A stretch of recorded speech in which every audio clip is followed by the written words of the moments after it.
Master CH Israel మా యొక్క గ్రామము భీమ్గల్ 10వ వార్డులో మాకు చర్చి ఉంది.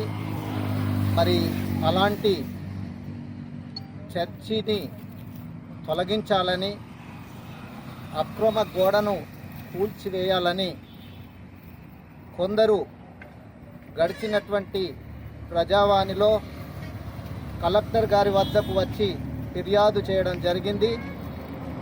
మరి దానిని ఖండించడానికి గాను ఈ దినం నేను మరియు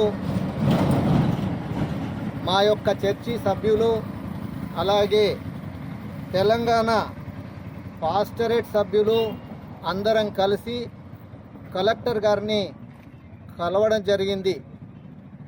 మరి గడిచినటువంటి వారంలో నాపై అసత్య ప్రచారం చేయడానికి వచ్చినటువంటి వారిలో ప్రధానంగా 3 వ్యక్తులు ఉన్నారు.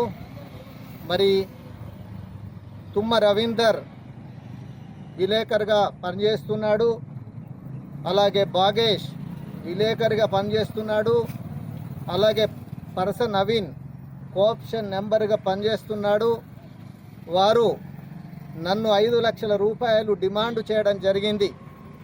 దాన్ని నిరాకరించినందుకు గాను నీ యొక్క చర్చి ఇక్కడ ఎలాగ నడిపిస్తావో చూస్తామని మరికొంతమందిని రెచ్చగొట్టి కూడగలుపుకొని వారందరినీ తీసుకొని ఇక్కడికి రావడం జరిగింది. మరి మా దగ్గర చర్చికి సంబంధించినటువంటి ప్రతి విధమైన డాక్యుమెంట్స్ ఉన్నాయి. అది మా పూర్వీకుల నుండి వచ్చినటువంటి పట్టా భూమి, అందులో నుంచి చర్చికి మేము డొనేట్ చేయబడిన స్థలము, అలాగే చర్చికి సంబంధించినటువంటి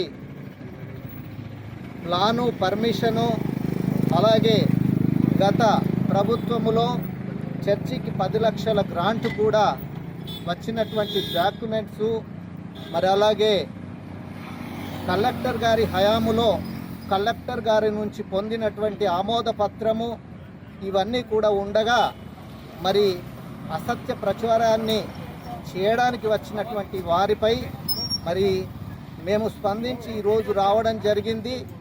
మరి అంతేకాకుండా వారు అక్కడ అనేక విధాలుగా మాకు ఇబ్బందిని కలుగజేస్తున్నారు. వారి మూలంగా నాకును నా కుటుంబానికి ప్రాణాపాయం అనేది ఉంది అని తెలియజేస్తున్నాను. మరి దీని విషయంలో మేము ఈ సమయం పోలీస్ కమిషనరేట్ను కూడా కలవడానికి వెళ్తున్నాం. మరి ఈ విధంగా చేస్తున్న వారిపై తగు చర్యలు తీసుకోగలరని మనవి చేస్తున్నాను. కలెక్టర్ ఆఫీస్ దగ్గరికి పాస్టర్ గారు కుటుంబము సంఘ సభ్యులు మరి రావడము, కలెక్టర్ ఆఫీస్ దగ్గరికి రావడం జరిగింది. మరి ఎందు నిమిత్తముగా అంటే గత వారంలో మరి సోమవారం రోజు మరి గల్లీ వాసులుగా కొందరు మరి మాపై మా యొద్దకు వచ్చి మమ్మల్ని ఇక్కడ చర్చి లేదు అని చెప్పేసి మరి మాట్లాడుతూ మరి ఆ చర్చి తీసివేయాలి అని అనడం జరిగింది. అంతేకాకుండా మరి సంఘ సభ్యులను కూడా చర్చిలోనికి రానివ్వకుండా ఆటంకపరుస్తూ ఉండడం జరుగుతుంది. మాకు ఇబ్బందికరమైన పరిస్థితిని కలుగజేస్తున్నారు. కాబట్టి ఈ సమయంలో మరి ఈ ఇబ్బందికరమైన పరిస్థితి నుంచి మాకు విడుదల కలుగచేయగలరని కోరుకుంటున్నాము.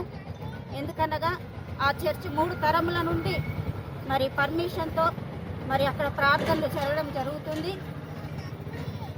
అన్నీ తెలిసినా కానీ మరి అలా చేయడము మరి మాకు బాధ కలుగజేస్తుంది.